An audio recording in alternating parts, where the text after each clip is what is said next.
Let's talk about why it's so great to read fiction. So, if you have watched any of my 75 Hard series videos, one of the things that I'm trying to do for 75 days, and I'm trying to read fiction every night before I go to bed.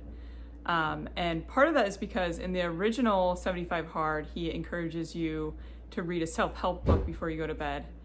And I don't have anything against self-help books, but I picked fiction as something that I thought would be really beneficial to my spiritual health.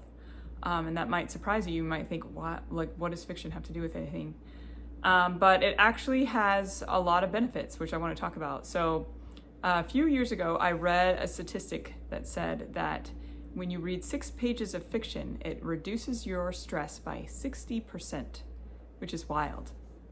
And the same thing, it said, this relaxation technique is more effective than listening to music or drinking a cup of tea, which I thought was funny. But so it's really incredible what fiction does to relieve your stress. And I think a lot of times in this modern world, when we're trying to have some downtime, what we end up doing is scrolling. And so I wanted to give myself a healthier habit that would actually reduce stress over something like being on my phone. And so I picked reading fiction. And so when I started out reading books, I was a little kid, right? I learned how to read, and I was a bookworm. I loved reading books, and I have memories of when I was in junior high or high school, and just being in my room reading books, and just I really enjoyed reading. And then I went to college, and I have no memories of reading for fun, reading any novels. And then eventually I became a mom.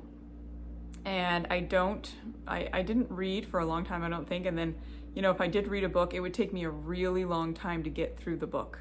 So it would take me like a year. It would just sit on my nightstand for over a year. And part of that is because I had little kids, and part of it because it just wasn't a priority for me. And then as my kids started to get older, I decided to pick it back up. I had heard so many of the benefits of reading, and I enjoyed reading, so I wanted to add it back into my life because I started to have a little more time. And then the biggest thing that happened was this last year, I decided to start tracking how much I read. And my reading has just exploded. I don't read as much as some of my other friends, but for me, I have read probably more in the last 6 months than I have in the last 6 years. And so I've really enjoyed reading fiction. It's been a great addition to my life. And I just want to explain some of the benefits to reading fiction, why it might be something you want to consider if you don't currently read any fiction as part of your life. So the first thing is that we are story people. So the way that we interpret the world is through story. And they've actually shown that in our brains that we're wired to interpret the world through narrative. So it says we use narrative to assign meaning, to understand complex emotions, to help us fix situations, to connect with others, and to form our identities. So all of these things in our brain, we're using stories and narratives to try and solve these complex problems.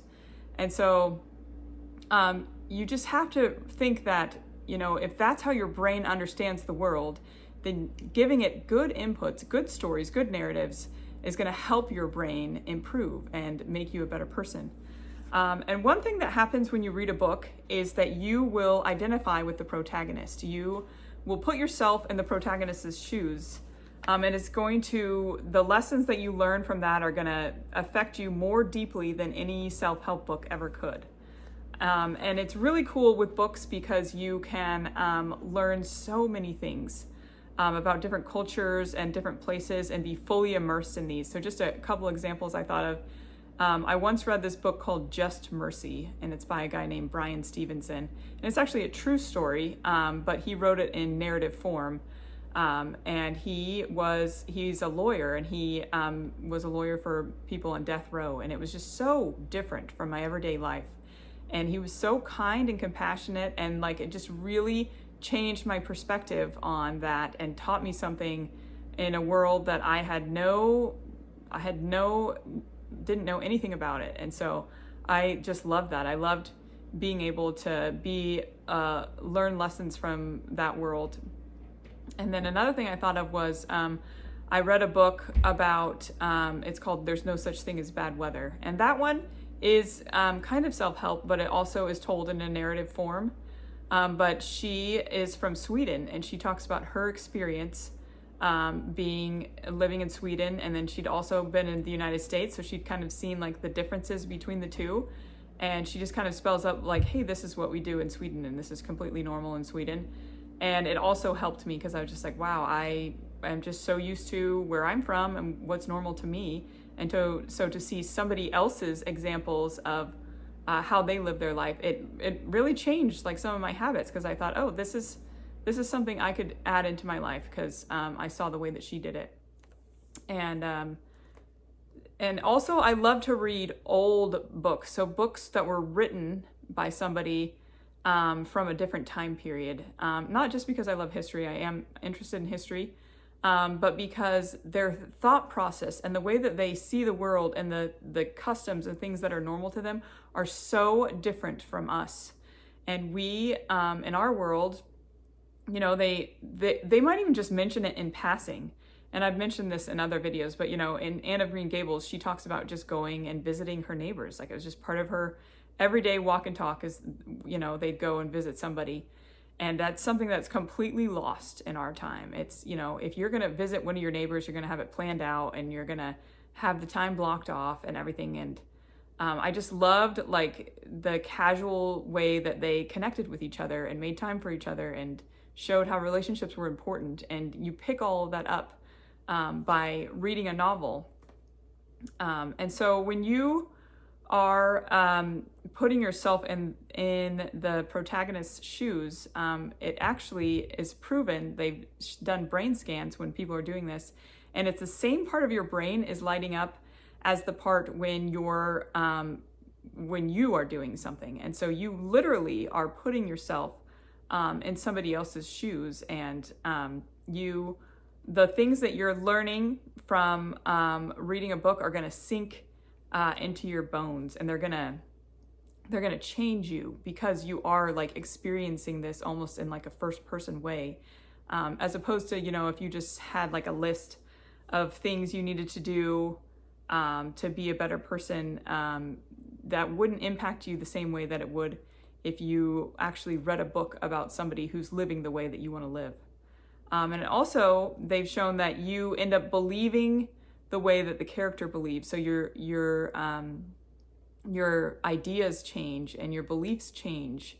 And so this is why, like, it's really important to pick good books, and kind of a case against, you know, the pop romance novels or something that somebody else is reading, because they are changing you and they're changing your ideas of what's normal and what's right. And so you need to pick books that are going to make you a better person. And I love this quote. It's from one of my authors that I love. Her name is Jean Stratton Porter. And she says, "The greatest service a piece of fiction can do for any reader is to leave him with a higher ideal of life than when he began. If in one small degree it shows him where he can be gentler, saner, cleaner, kindlier, it is a wonder-working book." And you know, when they first started writing fiction stories, that was kind of what the plan was. That's what the idea behind these fiction stories was, to give you lessons, to teach you things, to help you be a better person. And so that's something that we can seek out, especially if you're someone who is interested in self-improvement and it's something that you are trying to get better. I think you're really missing out if you don't have fiction as part of your life, because those lessons are going to be so much more deeply embedded than if you just read a self-help book or watch a video or even make a goal for yourself. You know, the lessons you learn from being in that person's shoes and seeing somebody do some of the things you want to do is going to have a bigger impact on your ability to be that person than just a list of things. And they've also shown that if you are more likely to remember something you have read over something you've watched. So it says you are significantly more likely to remember something in a novel over something you've seen while scrolling. Scientific research calls this screen inferiority. Reading from a physical book leads to better comprehension and deeper information retention than seeing something on a screen.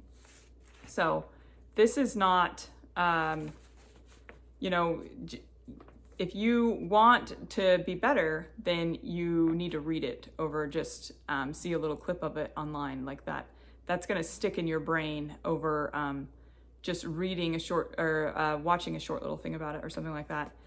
And related to that is imagination. So imagination, I feel like, is a forgotten art. And oftentimes when we hear the word imagination, we think about kids, and we're like, yeah, it's important for kids to have an imagination, to spend time, thinking about things in an imaginative way. But it used to be, before we had all of this technology, that imagination was seen as a skill and a form of wisdom. And people who are really imaginative, they're really good at solving problems. They can look outside the box. And with technology, we're kind of deprived of that experience a lot, because you think about movies or social media or something where you don't have to use your imagination, but you just think about a book and how much imagination that you need that skill of imagination for reading a book. I remember growing up, one of my favorite books was The Phantom Tollbooth, and I loved that book, and I loved just imagining all the crazy and wild things that were happening in the book. And you just think if you and I read the same novel, we would have different ideas of what the main character would look like in our mind. And, you have to kind of create and craft this world depending on what you read. And that is such a cool skill, and not something that you should lose just because you've grown up. Like, that's something that's really important to your life. And as far as imagination goes, it also helps you to see things from other people's perspectives when you're reading a novel. So you just imagine, let's say you're scrolling on your phone and you see the thing that happened where Will Smith slapped somebody at the Academy Awards or whatever. And, you're just going to scroll by it and kind of make a snap judgment and then move on. But, if you're in a novel and something like that happens, like there's lots of buildup, there's all this character development, you're learning about why this person feels the way that they do, and what kind of led them to this point, and you feel empathy for that person. And that is a skill that is declining. It's harder and harder for people to have empathy because of screens, and so that's something that you really want to develop. And if you look up what's so great about reading fiction, this is one of the top things that people say, is that reading other people's stories, putting yourself in their shoes, like that helps you develop empathy for other people. So that's something that you get from reading that is difficult to get in any other way. Also, it's really relaxing to read. I was talking to my daughter. She is a voracious reader, and we were talking about her. I was telling her I was going to make this video, and I was asking her, what she liked about reading, and she talked about how relaxing it was. So she was telling me, this summer she had kind of a reading slump where she wasn't reading that much. And then since school started, she said, I've actually been craving reading. And I was curious, like, why she thought that was. And we talked about how relaxing it is to read. And she said, over the summer, I didn't really crave that relaxing feeling because I was relaxed all the time. But now that I'm in school and I'm really busy and there's a lot going on, like, it's so relaxing to escape to a different world where you just get to observe everything rather than being in the middle of something. And you just get to watch it all unfold. And that's what's so beautiful about reading a book, is you get to be a part of that.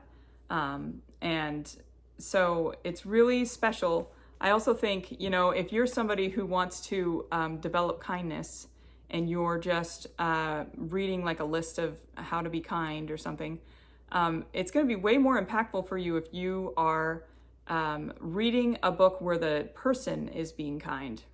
So one of the books that I've read with my kids over the summer, we listened to A Little Princess, or The Little Princess. The main character is Sarah Crew, if you're familiar with it. But she is so kind in the book. And I remember after we read the book, my daughter said to me, she's like, Mom, I want to be like Sarah, the main character in the book.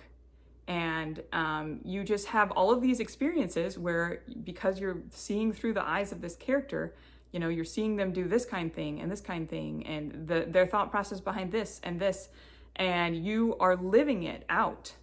And so that is a really powerful way to learn something, rather than just reading a self-help book or, looking for a list of what you can do to be more kind. And that is going to fundamentally change who you are, right? Because reading changes your beliefs.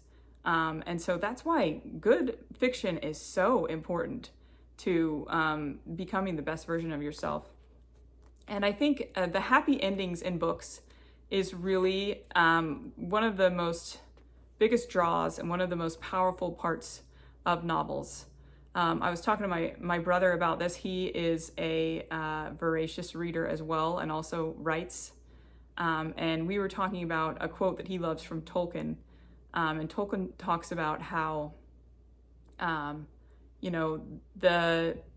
part of novels that we like, fiction, is the happy endings, because it reminds us of a happy ending that we're all very familiar with, which is Jesus Christ. And so in our world today, there's a lot of unhappy things that happen, a lot of terrible things, and things that don't work out the way we want them to, and are not tied up all nice in a bow. But something inside of us knows that happy endings are real, and it's because the greatest happy ending that ever happened was that a little baby was born in a manger, and he grew up and saved all of us, and then he was resurrected and he came back to life. And that's the thing that draws us to happy endings. And when you read a book, you get to experience that over and over and over again, to remember that there's a better world beyond this one. There's something that's drawing us to these beautiful stories, because we are also inside of a beautiful story ourselves, and also will experience that. And in our church we have a list of they call them articles of faith, and they are just a list of things that we believe and we're striving for. And one of them is the 13th article of faith. It says, if there's anything virtuous, lovely, or of good report or praiseworthy, we seek after these things. And so it's really good to add good fiction into your life, to make that a part of your life. It makes life more enjoyable. There's that saying, you're never alone if you have a good book, or if you don't have anywhere to go, then open a book. And this is something that makes life beautiful, is to be able to experience these beautiful stories and to put yourself in them, and to find companions. I was remembering when I was reading Anne of Green Gables, I was going through the series, and then I was like, I'm going to take a break or whatever. And then after a while, I just said, oh, but I miss my friends. I miss my friends from the book. And it really does. They come to life for you, using your imagination to see them and make them real to you. And so, yeah, I think it's worth anybody's time to make fiction a part of their life. You think about how it reduces stress, how it increases your empathy, how it helps with your self-improvement, how it connects you to Christ with the happy endings, helps you improve your imagination, and understanding people better, expands your mind to the different ways people are living life and life experiences people have had. So if you have listened to this and then you're just like, yeah, I think I want to try and add reading fiction to my life, I just have a couple of ideas for you. So I think the biggest barrier that you probably need to overcome is just making reading part of your life. And if you can make reading part of your life, you can increase to maybe some more difficult classics or more inspiring books. So one of the things that I have done is I have read books that I liked when I was a kid. And so, I don't know, I think you're going to read them with a different lens this time, because you're an adult, and you're going to learn different lessons, and they're still enjoyable, and you still love to read them, and it's fun to revisit some of those old ones that you like. So I don't know, that's a good way to start. Also, like I talked about, setting a goal. They have proven that when you track things, you are more likely to improve. So setting a goal to read, for a certain amount of time each day, even a short amount of time, or like a couple of pages a day, just something like that will help you. And also, I give you permission to quit books. So I think sometimes when we start books, we just think, oh, I've got to finish this one before I can start another one. But, I think if you go out to the library and check out Anna Karenina and just put it on your bedside table, it's probably not going to happen. And that's okay. Like you can say, maybe in 6 months, I'll try again or something. But yeah, I think you can just start small, start with something just enjoyable that is light. And then, also there's audiobooks. I do plenty of audiobooks, but I also read physical books as well. And I think especially like classics, I love to do it with an audiobook because sometimes the speech is really hard to understand, or you don't really know like the accents and different things. So that's a good way to get into classics like that. Also, another idea is, you could read the book version of your favorite movie. So that's one way you could start to read novels if you haven't done it. So yeah, I hope everybody takes the chance after listening to this to go and find a book that you want to read and add it, so you can experience all of those benefits in your life. And yeah, I'll talk to you next time.